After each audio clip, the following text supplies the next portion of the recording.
الحمد لله رب العالمين والصلاة والسلام على سید المرسلین محمد وعلى آلہ وصحبہ اجمعین۔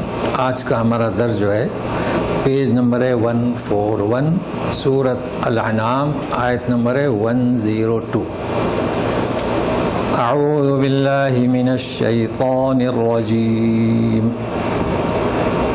ذلكم اللہ ربکم لا الہ الا هو خالق كل شيء فاعبدوه وهو على كل شيء وكيل۔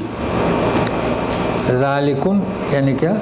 ذالک یہی، یہ کم آپ جانتے ہیں یعنی سامنے ہم جو بیٹھے ہیں یا اس وقت جو سامنے تھے ان کی وجہ سے، تو یہی اللہ یا یہی وہ اللہ یا یہی اللہ۔ کون اللہ؟ کچھ بات ہے پہلے پچھلے صفحے میں ہم نے پڑھے ہیں، فالق الحب کون؟ اللہ پڑھے ہیں نا۔ جعل اللیل سکنا اللہ، جعل لکم النجوم لتہتدوا اللہ۔ یہ اس کے جو صفات جو بیان کیے گئے ہیں، یہ کہا جا رہا ہے کہ یہ تو ہمیشہ میم جو ہے اس کا ترجمہ نہیں ہوگا، یہی اللہ۔ ربکم تمہارا رب، تو دو باتیں ہوئی، یہی اللہ، ربکم تمہارا رب، لا الہ الا ہو نہیں کوئی معبود مگر وہ، تو تیسرا کلمہ کیا آ گیا؟ الہ ہے نا۔ خالق اسم فاعل، اب آیا خالق، پہلے جعل بدیع السماوات، اب آ گیا خالق، پیدا کرنے والا، کل شیء ہر چیز کو، فاعبدوہ اسی کی عبادت کرو، وہو علی کل، اور وہ ہر چیز کا وکیل ہے۔ وکیل کے معنی کیے ہیں فارسی میں کارساز۔ تو ابھی اوپر سے ہم شروع کرتے ہیں۔ اللہ، رب اور الہ، ہمیں فرق معلوم ہونا چاہیے بھائی اللہ کیا ہے۔ اللہ الوہیت سے ہے، یہ اللہ کا کلام ہے، اور اس کلام میں اللہ کا نام ہے، اور اس اللہ کے نام کے جو حقیقت دیکھیے آپ، حمزہ کو لوگ تو الف سمجھتے ہیں نا، ہٹا دیں تو للہ ہو جائے گا۔ دیکھو ہے یہ جو اللہ ہے، حمزہ کو ہٹا دیں، لوگ سمجھتے ہیں الف کو، چلو الف کو ہٹا دیں للہ ہو جائے گا، للہ ما فی السماوات۔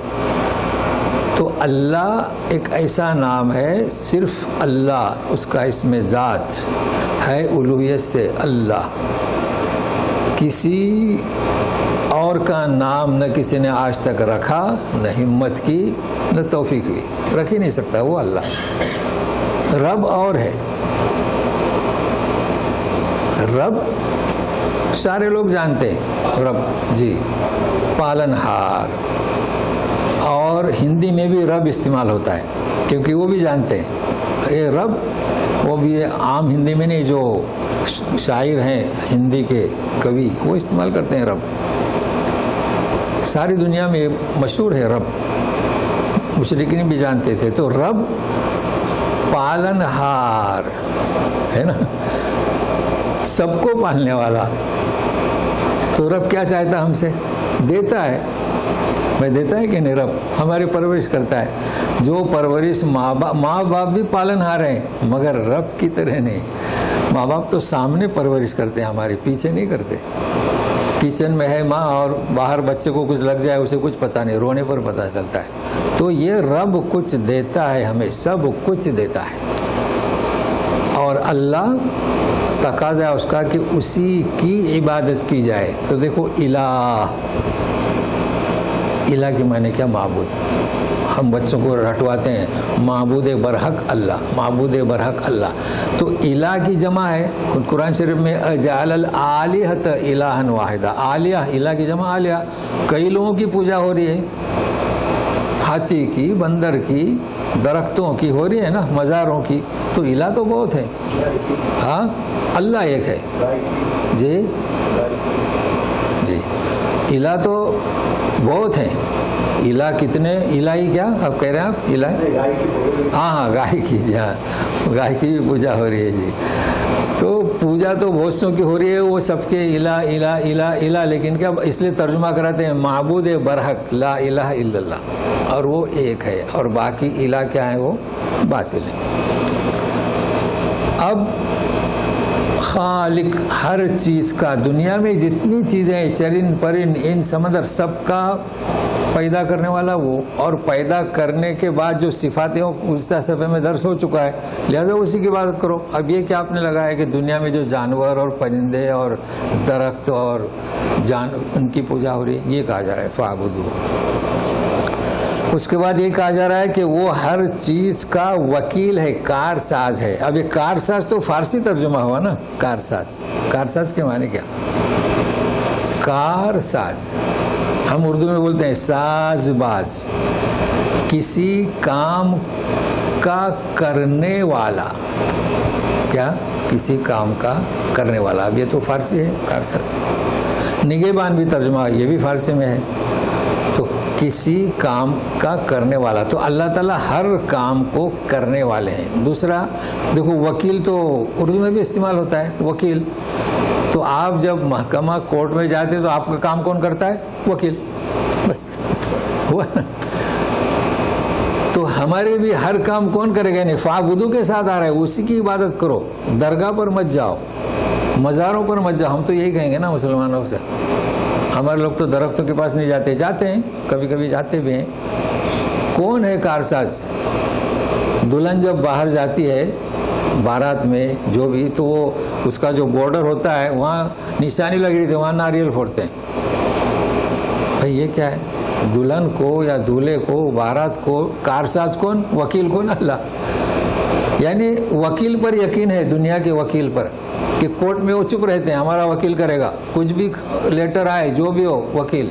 اور اللہ کون پھر؟ اللہ بھی تو وکیل ہے نا۔ تو سب کچھ کرنے والا کون ہے؟ اللہ۔ دوسرے اس کے معنی، اب یہ میں نے وکیل کی اس لیے مثال دیا کہ یاد رہے گا کہ اللہ کارساز، کارساز ہر کام کو انجام کرنے والا کون ہے؟ وکیل، اللہ۔ ہوا نا؟ ہاں، تو کورٹ میں بھی یہ ہوتا ہے نا، وکیل ہی آپ کے کام کرتا ہے، تو کسی کام کو انجام پذیر۔ تو اب یہ کہا کیوں جا رہا ہے کہ لوگ اولاد کس سے مانگتے ہیں، کتنے ان کے گنج ہیں، داتا شمار کرنے کی ضرورت نہیں، اور لوگ بتوں سے ایک پاس جاتے تھے، نیاز کرتے تھے، تو یہ کہا جا رہا ہے نہیں، اللہ ہی وکیل ہے۔ تو آج کئی چیزیں آپ کو سیکھنے ملیں گی وکیل کے ساتھ۔ اب دوسری آیت سنیے، لا تدرکہ الابصار وہو یدرک الابصار وہو اللطیف الخبیر۔ اب دیکھیں، لا تدرکہ الابصار پیش ہے، وہو یدرک الابصار زبر ہے، تو معنی سے سمجھ میں آئے گا۔ ابھی ہم ادراک، ادرک یدرک و ادراک، وما ادراک مل قاریہ پڑھتے ہیں نا قرآن شریف میں، ادراک، تو ابھی ادراک ہی رکھیں۔ اس کا ادراک نہیں کر سکتی ابصار۔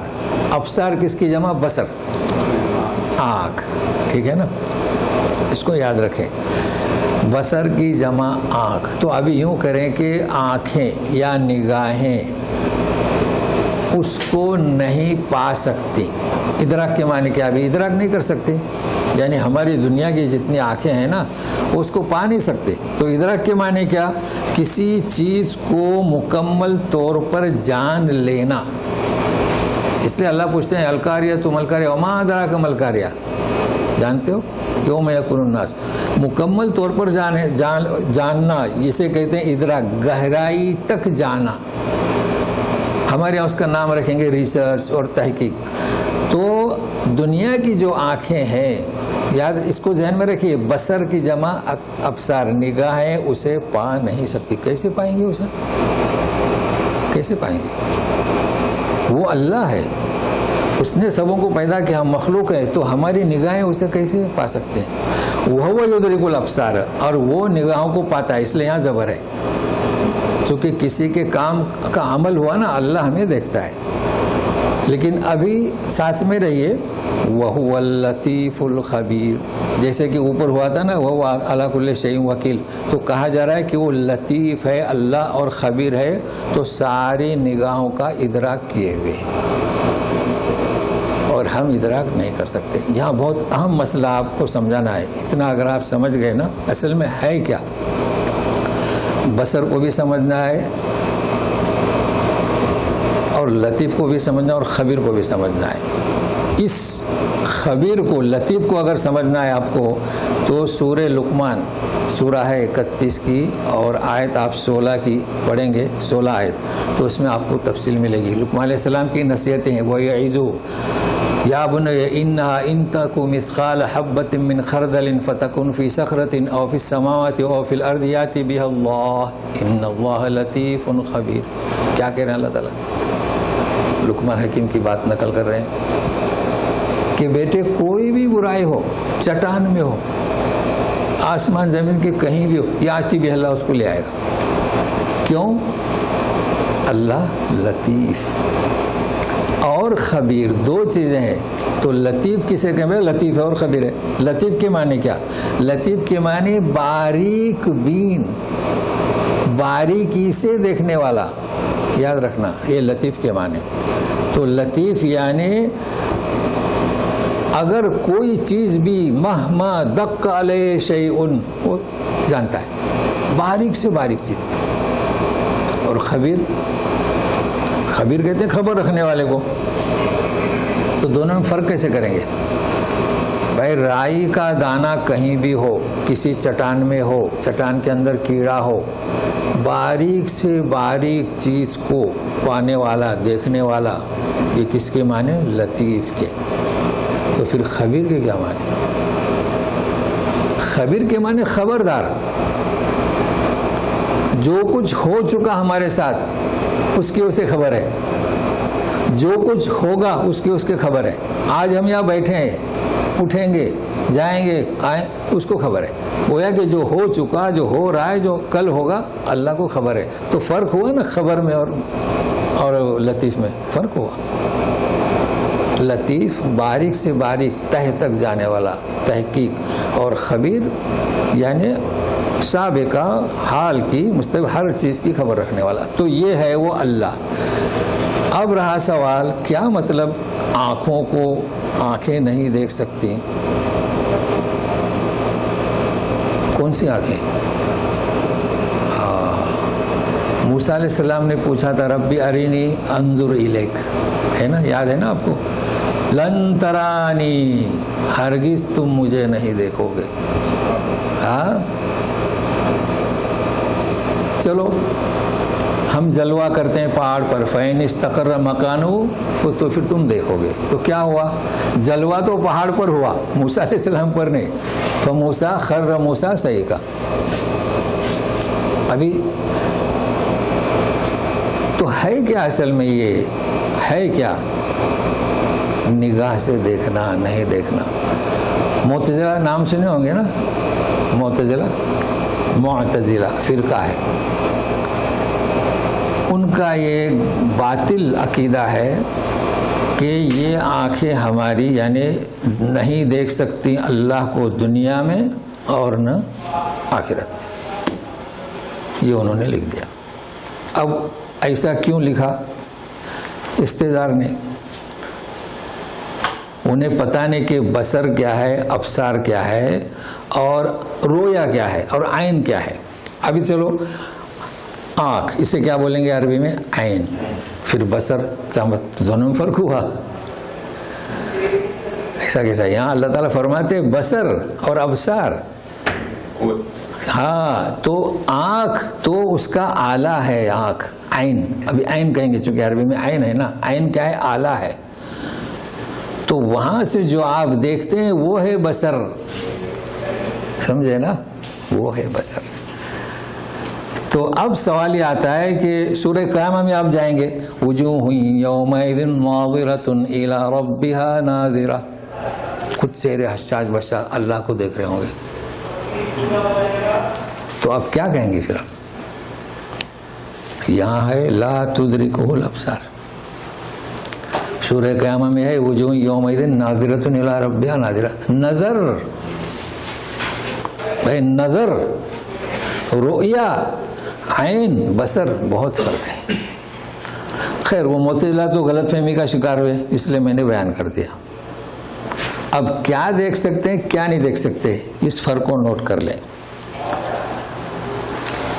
چہرہ کی طرف دیکھیں گے، اس کا نام کیا؟ دیدار. کیا نام اس کا؟ دیدار. دنیا میں نہیں ہو سکتا، آخرت میں دیدار کریں گے، ہے نا. یہ آیت سورہ قیامہ کی آپ نوٹ کر لیں جی. تو اب دیدار جو ہے ہوگا، لیکن ادراک ہو سکتا ہے نہ دنیا میں نہ آخرت میں. بس یہ فرق ہے. ادراک ہم نہیں کر سکتے، وہ ہمارا خالق ہے، ہم مخلوق ہیں.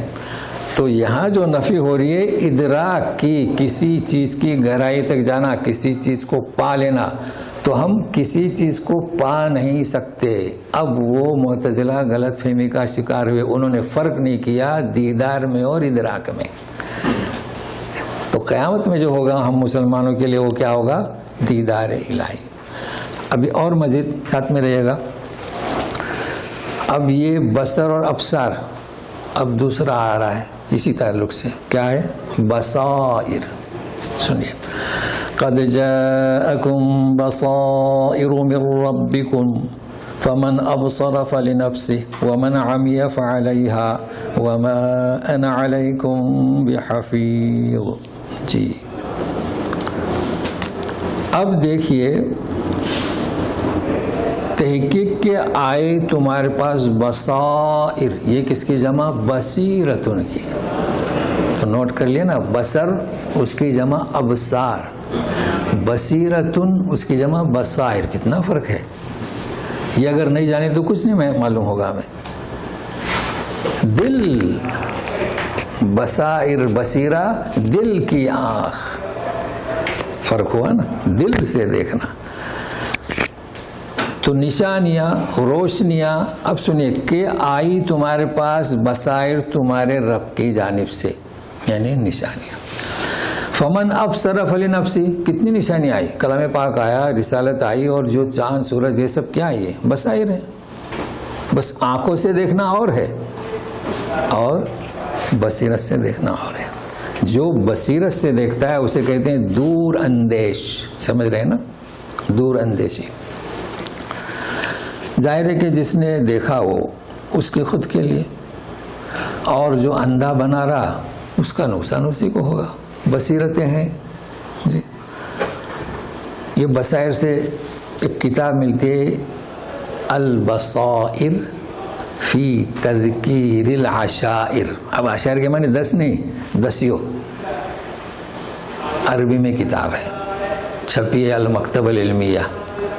اور کس کی ہے؟ محمد عبدالحی کفلیتوی سورتی، ان کی کتاب ہے. وہاں تو ملتی ہے، وہاں اردو میں بھی ملتی ہے. اس میں انہوں نے کیا کمال کیا ہے؟ جیسے کہ البصائر فی تذکیر العشائر. اگر آپ کو کسی خطیب کو ہدیہ دینا ہے تو اس میں جو نصیحت کی ہے اس کے ساتھ میں آیت. یہی تو کمال ہے نا. اب جیسے ہم آپ کو بتاتے ہیں آیت سے، اور کبھی کبھی حدیث، کیونکہ آیت سے سمجھ میں نہیں آ رہا ہے تو حدیث اس کو سمجھاتی ہے. کبھی صحابہ کے اقوال.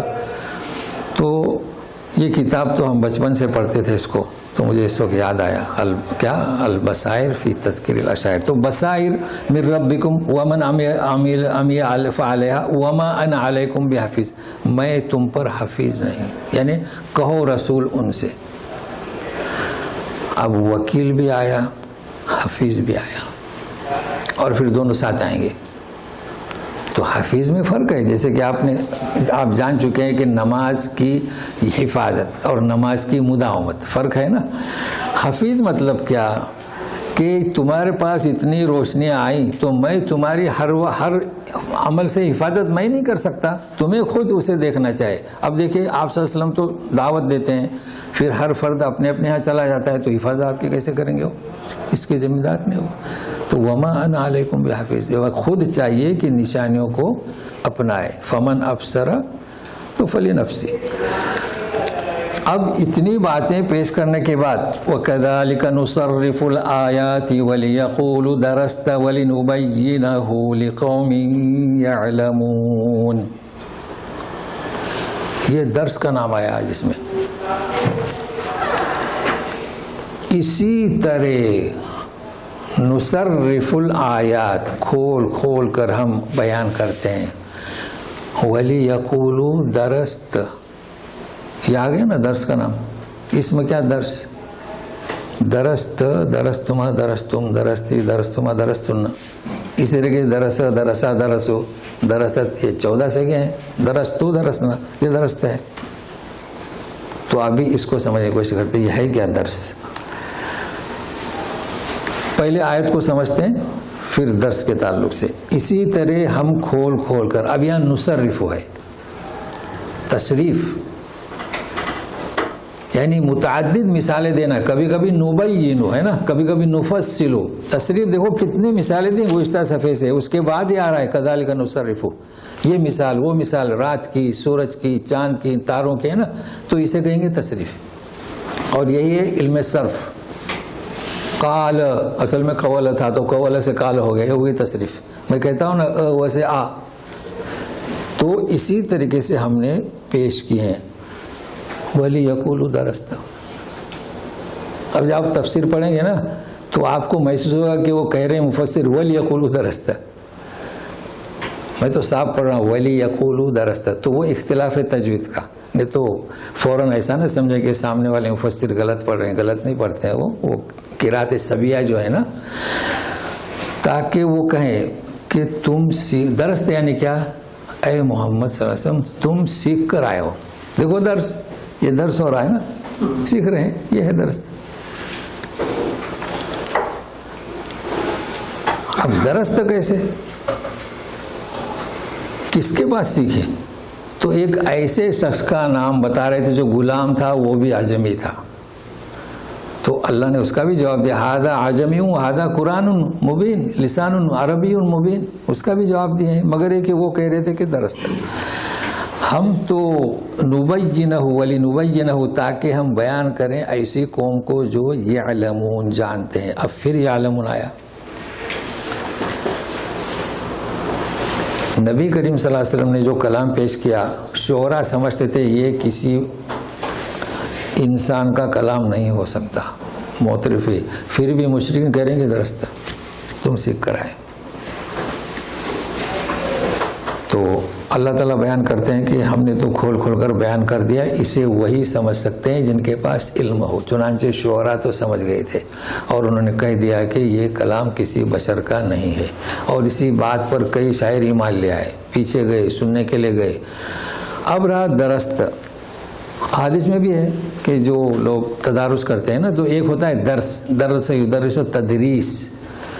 جو درس دیتا ہے تو درس یدرس ہو، اور تدارس آپس میں مل کر بیٹھنا، تدارس. تو یہ لفظ صحیح ہے، لیکن ہمارے یہاں وہ بدنام کیا لوگوں نے. کیوں کیا جانتے ہیں؟ کہ درس قرآن بولو تو جماعت اسلامی کی جو بانی ہے نا، انہوں نے شروع کیا. اب جو بھی درس قرآن دے گا وہ سمجھتے ہیں کہ وہ جماعت کا ہے. چنانچہ بمبئی میں ایک فارغ تھے عالم حافظ قاری، تو انہوں نے فجر کی نماز کے بعد 3 آئے تھے. چونکہ وہ اب جیسے میں بھی قرآن کے اس کو میں نے اختیار کیا تو ہٹا دیا گیا. بولے یہ 3 آیت آپ نہیں پڑھ، ہاں صرف تبلیغی نصاب پڑھاؤ بس. انہوں نے کہا بھائی وہ آپ پڑھیے، مگر یہ تو اللہ کا کلام ہے نا. تو درست یہ تو قرآن شریف میں ہے، حدیث میں بھی ہے تدارس. یہ آپ نے کیسے ایک جماعت کے ساتھ مختص کر دیا؟ تو عجب حالت ہے لوگوں کی.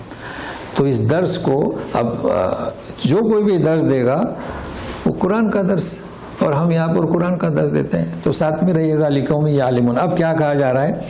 اتبع ما اوحی الیک من ربک لا الہ الا ہو واعرض عن المشرکین. اے رسول آپ پیروی کیجئے جو آپ کی طرف وحی کی جا رہی ہے اپنے رب کی جانب سے. آپ سے کہا جا رہا ہے، لیکن آپ کے واسطے سے ہمیں کہا جا رہا ہے. آپ تو اس کی پیروی کریں گے، لیکن ایک طریقہ ہے قرآن شریف کا. لا الہ الا ہو، پھر دوبارہ کہا جا رہا ہے لا الہ الا ہو، عبادت کے لائق وہی ہے. وَأَعْرِضْ عَنِ الْمُشْرِكِينَ، جو کہہ رہے ہیں کہ تم سیکھ کر آتے ہو، اعرض، ان سے بے رخی اختیار کیجیے. کیا مطلب؟ ان کے پیچھے اپنا وقت ضائع نہ کریں. ہر وقت ذہن میں وہی، گھر آئے تو مشرکین نے سنا نہیں، انہوں نے کہا کہ درست، یہ ذہن سے نکال دیجیے، یہ مراد ہے. لیکن عارض عن المشرکین کا یہ مطلب نہیں کہ ان کو چھوڑ دیجئے، جیسے کہ وترک وترک میں کسی چیز کو چھوڑنا ہے، وترک البحر رہوا، تو یہ وہی عارض ہے، چھوڑنا نہیں ہے، ان کے پیچھے اپنا وقت ضائع نہ کریں، اپنے آپ کو ہلاک نہ کریں۔ وَلَوْ شَاءَ اللَّهُ مَا أَشْرَكُوا وَمَا جَعَلْنَاكَ عَلَيْهِمْ حَفِيظًا وَمَا أَنْتَ عَلَيْهِمْ بِوَكِيلٍ۔ اب حفیظ بھی آیا اور وکیل بھی آیا ایک ساتھ میں۔ اگر اللہ چاہتا تو وہ شرک نہیں کرتے، کون؟ مشرکین۔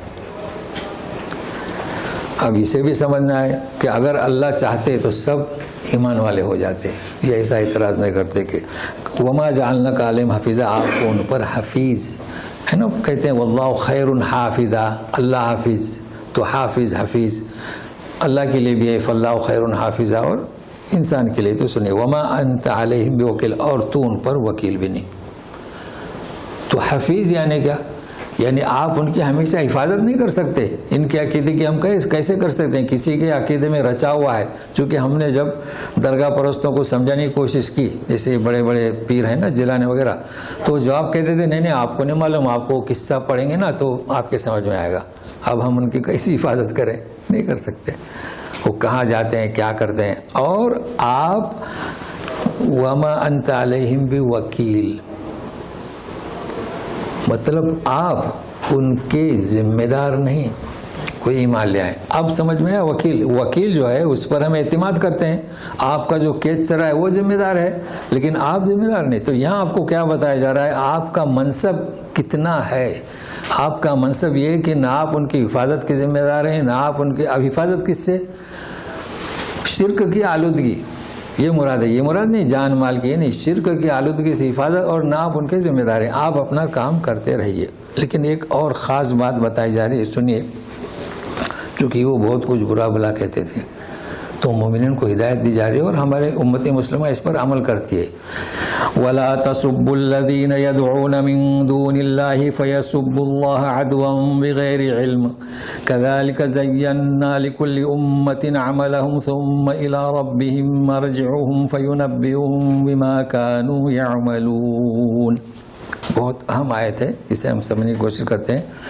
مت گالی دو، تسب سب و شتم، فارسی میں سب و شتم، اردو میں کیا؟ گالی گلوچ، مت گالی دو۔ تو یہ آیت اور اس پر ایک حدیث سمجھنے کی کوشش کرتے ہیں۔ کنہیں گالی مت دو؟ ولا تسبوا الذین یدعون من دون اللہ، یعنی مشرک، اللہ کے سوا جو پکارتے ہیں کسی کو، انہیں اچھا گالی کیوں مت دو؟ سنیے گا۔ فَيَسُبُّ اللَّهَ عَدْوًا بِغَيْرِ عِلْمٍ، اگر آپ نے ان کے کسی بت کو برا بھلا کہا، وہ تو جانتے نہیں، دیکھو لا يعلمون لا يعقلون لا يفقهون، اس لیے تو ایمان نہیں لا رہے ہیں، انہیں یہی کہیں گے نا، قرآن یہی کہا ہے، درگاہ پرستوں بت پرستوں سب۔ تو اگر آپ نے ان کے بتوں کو کچھ برا بھلا کہا، انہیں تو علم نہیں اللہ کا، تو اللہ کے بارے میں وہ گالی گلوچ کریں گے، یہ کہا جا رہا ہے، سمجھے؟ اچھا، بغیر علم، کذالک، اچھا اب ان کی بات کو ختم کرتے ہیں، پھر وہ حدیث پیش کریں گے۔ اسی طرح ہم نے مزین کیا ہر امت کو ان کا عمل، تو یہ کیا عمل؟ ثم الی ربہم، پھر انہیں لوٹا دیا جائے گا ان کے رب کی طرف، پر اللہ تعالیٰ آگاہ کرے گا جو کچھ وہ کرتے تھے۔ دعوت دی جا رہی ہے، محنت کی جا رہی ہے، وہ ٹس سے مس نہیں ہو رہے ہیں، چونکہ ہر ایک امت کو ان کا عمل خوشنما کر کے دکھایا گیا ہے۔ ابھی آپ غور کریں، ادیان کی طرف جائیں، یہود، عیسائی، تو یہودی بھی اپنے آپ کو برحق سمجھتے ہیں، تو خوشنما کر کے دے دیا۔ لیکن جماعتوں کے بارے میں جائیں، جو فرق ہیں ہمارے یہاں، شیعہ، قادیانی، بریلوی، یہ ایسی ایسی باتیں پیش کرتے ہیں کہ آپ دنگ رہ جائیں گے۔ تو کیوں ایسا؟ زین الشیطان اعمالهم، متعدد بار آیا ہے۔ اس کی ایک مثال ابھی حال ہی میں بتا رہا ہوں، میں نے گزشتہ آپ لوگوں کو شب کون سی شعبان کی، میں نے شب برات کا نام لیا تھا کہ نہیں پتہ نہیں، میں نے بتلایا تھا نا، تو وہ سورہ دخان کی آیت پڑھ کے بتایا تھا، انا انزلناہ فی لیلۃ مبارکہ، مبارک کے معنی بڑھوتری، تو لیلۃ القدر میں خیر من الف شہر، تو بڑھوتری ہوتی ہے، تو یہ دخان کی آیت وہی ہے، بتایا تھا نا۔ تو ہمارے بتانے کا مقصد کیا؟ آپ اس مسئلے کو لے کر جہاں بھی جائیں آپ غالب رہیں. قرآن کی آیت ہے آپ کے ساتھ. فیہا یفرق کل امر حکیم، سارے معاملات تقسیم کیے جاتے ہیں. تنزل الملائکۃ فیہا باذن ربہم من کل امر سلام، فرشتوں کو سب کچھ سونپ دیا جاتا ہے نا. لیکن میں نے یہ بھی کہا تھا کہ مفتی نہیں، ٹاپ کے مفتی، وہ آپ کو آپ کے ذہن کو کیا کریں گے، الجھن میں ڈال دیں گے. چنانچہ دارالعلوم دیوبند کا فتویٰ آیا تو میں سننے لگا. میں نے کہا سننا چاہے، کچھ فتویٰ دیں گے شاید اپنی حمایت میں. تو انہوں نے کہا کہ سورہ دخان کی آیت ہے فیہا یفرق کل امر حکیم، آدھی آیت چھوڑ رہے ہیں. انا انزلنا فی مبارکہ، اس میں ہے کہ اس رات کو عبادت کرو، قسمتیں تقسیم ہوتی ہیں. میں تو دنگ رہ گیا، اب کیا کیا جائے. اگر وہ آیت پڑھتے ہیں نا تو سامعین میں بھی لوگ سمجھدار ہوتے ہیں. کوئی نہ کوئی سوال کرتا تھا کہ یہ مبارکہ کا مطلب کیا، بڑھوتری، تو پھر لیلۃ القدر میں بڑھوتری ہوتی ہے. لیکن میں یہاں پیغام کیا دینا چاہتا ہوں، ہمارے کچھ لوگ ہیں ان کے پاس کلف آئی تو مجھے بھیجتے ہیں. اب وہ مجھے کیوں بھیجتے ہیں، مطلب آپ غالب نہیں. میں ایسا نہیں چاہتا ہوں، ہچکچایا ہوا مسئلہ نہیں، آپ کو غالب ہونا چاہیے، مجھے نہ بھیجیں. مطلب ان کو شک ہوا کہ شاید مجھے یہ معلوم نہیں تو مجھے بھیج رہے ہیں. یہ تو غلط ہوا نا، مجھے بھیجنے کی ضرورت نہیں. بریلی والوں کے مسائل میں پڑھ چکا ہوں، شیعہ کے، قادیانی کے، سب کے. اور آپ کو قرآن کی آیت کا اس لیے پیش کر کے بتاتا ہوں کہ آپ کیا ہوں، ہر مارکیٹ میں جائے تو کیا رہیں، غالب رہیں اور ان کے غلط مسائل مغلوب رہیں. نہ کہ آپ مشکوک ہو جائیں تو پھر محنت کا کیا فائدہ. تو کلپ نہ بھیجیں. کوئی ایسی خاص بات جو آپ کو سمجھنا ہے. بہرحال وہ اتفاق سے بات نکلی. ابھی سنیے، ہاں حدیث پیش کرنا ہے. یہ تو ہوا کہ ہم نے مزین کر کے دیا، آپ کسی کے یہاں جائیں تو خوشنما کر کے دیا ہے، اور جو کچھ کرتے ہیں آگاہ کر دیا جائے گا. اب یہ تو غالی معبودوں کے بارے میں رہی نا. اور دیکھیے لوگ نبی کریم صلی اللہ علیہ وسلم کا کارٹون بناتے ہیں، لیکن ہمارے لوگ کبھی نہیں بناتے. بناتے ہم نہیں بناتے، چونکہ سب انبیاء ہیں. اب جو حدیث میں لے کر آیا ہوں اس آیت کے حساب سے سب و شتم، گالی گلوچ، اور اسی پر اختتام کرتے ہیں. مسلم کی حدیث ہے، نبی کریم صلی اللہ علیہ وسلم نے فرمایا کہ بڑے گناہ یہ ہیں کہ کوئی آدمی اپنے ماں باپ کو گالی دے، ہے نا. بڑے گناہ میں سے، گناہ کبیرہ میں سے ماں باپ کو گالی جنہوں نے پرورش کی. صحابہ نے پوچھا، اے اللہ کے رسول، کیا کوئی آدمی اپنے والدین کو گالی دے سکتا ہے؟ کبھی سنا ہوگا شاذ و نادر کچھ رہتے ہیں. آپ صلی اللہ علیہ وسلم نے فرمایا کہ ہاں، کوئی آدمی کسی کے باپ کو گالی دیتا ہے تو وہ اپنے باپ کو گالی دیتا ہے. اب کیسے میں بتاتا ہوں، ابھی ترجمہ آپ پڑھ لیں. اور کوئی کسی کی ماں کو گالی دیتا ہے تو وہ اپنی ماں کو گالی دیتا ہے. ہاں، صحیح مسلم. اب آپ نے سنے ہوں گے، آپ چونکہ یہ درس ہے ہم وہ یہاں زبان سے ادا نہیں کر سکتے. ہمارے بچے کھیلتے کھیلتے ہیں بہن کو گالی دیتے ہیں، وہ اس کی بہن کو دیتا ہے کہ نہیں. ماں وہ اس کی ماں کو، باپ اس کے باپ کو. بالکل حدیث صحیح ہے. وعلیکم السلام ورحمۃ اللہ.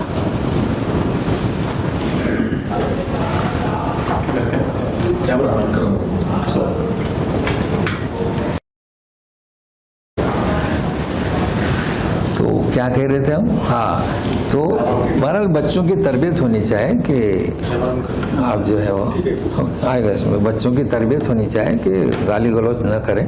تو بہرحال ہمارا وقت ہو گیا، اور اب آگے جو بیان ہو رہا ہے اگلی آیت میں، واقسموا باللہ جہد ایمانہم، تو یہ چلے گا دوسرے صفحے تک. تو آج سے بھی اکتفا کرتے ہیں. کئی چیزیں آپ کو ملی، وکیل ہے، حفیظ ہے.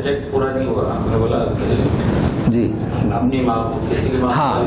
ہاں کسی جب کوئی کسی کی ماں کو گالی دے، جی آپ نے بچوں کے مشاہدہ کرے نا. اب میں بول نہیں سکتا نا، جب بچہ کسی کو گالی دے غصے میں تیری بہن کی، تو وہ بھی کہتا ہے بھائی یہ مراد تھی، یہ مراد ہے. سنے ہوں گے نا بچوں سے کہ آپ کے یہاں گالیاں نہیں دیتے بچے شاید، اگر فرشتہ کس لیتے تو بہت اچھی بات ہے. تو یہ اچھا ماں کی گالی دیتے ہیں، تو جو ماں کی گالی وہ اس کی ماں کو دیتا ہے. تو یہ مراد ہے کہ آپ کسی کی ماں کو گالی دیں گے تو اپنے آپ کو گالی دینا ہے، یہ مراد ہے. تو ہو گیا نا حدیث کا مفہوم. یہ مطلب ہے کہ کسی کے بھی خلاف کو اگر آپ گالی دیتے وہ اپنے اللہ کو گالی دے گا. ہاں تو معبودوں کا ایسا ہے کہ تم دوسرے کے معبود کو گالی دیں گے تو وہ تمہارے معبود کو برا کہیں گے. لیکن ابھی دیکھو ہم تو کسی نبی کے بارے میں کچھ نہیں کہتے, اس کے باوجود بھی وہ کارٹون بناتے ہیں آخری نبی کا. تو یہ ہمارے اسلام کی تربیت جو ہے نا بہت اچھی تربیت ہے. بس اللہ تعالیٰ قبول کرے اور اسلام کا بول بالا کرے. پیچھے لگ گئے ہیں کیا کریں. تو اسی پر اکتفا کرتے ہیں, شرارت کر رہے ہیں. ہاں جی. تو لیکن ہے کہ اللہ وکیل ہے ہمارا, ہم تو یہ کہہ سکتے ہیں نا.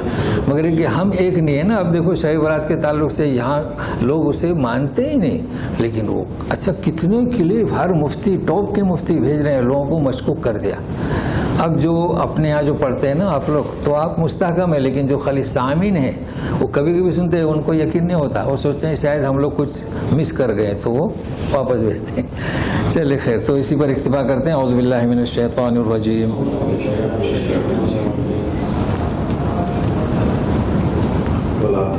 ولا تسبوا الذين يدعون من دون الله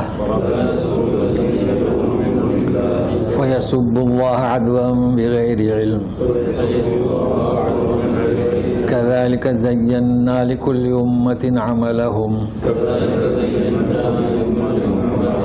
ثم إلى ربهم مرجعهم فينبئهم بما كانوا يعملون. چلیے ہمارے درس تو ہو گیا الحمدللہ. سبحانک اللہم و بحمدک اشہد ان لا الہ الا انت استغفرک. جیسے ہر چیز کا اللہ کی طرف سے ہوتا ہے, لیکن ایک ہوتا فوق الاسباب اور تحت الاسباب. جی تھوڑا اس پہ سمجھائیں کہ بھائی یہاں کوئی اتھارٹی وہ کام کرے گا, ہونے والا وہاں سے ہے, لیکن یقین انسان کا ہے فوق الاسباب اور تحت الاسباب. نہیں, فوکل اسباب تو وہ تو اوور ہے نا, ہم نہیں کر سکتے.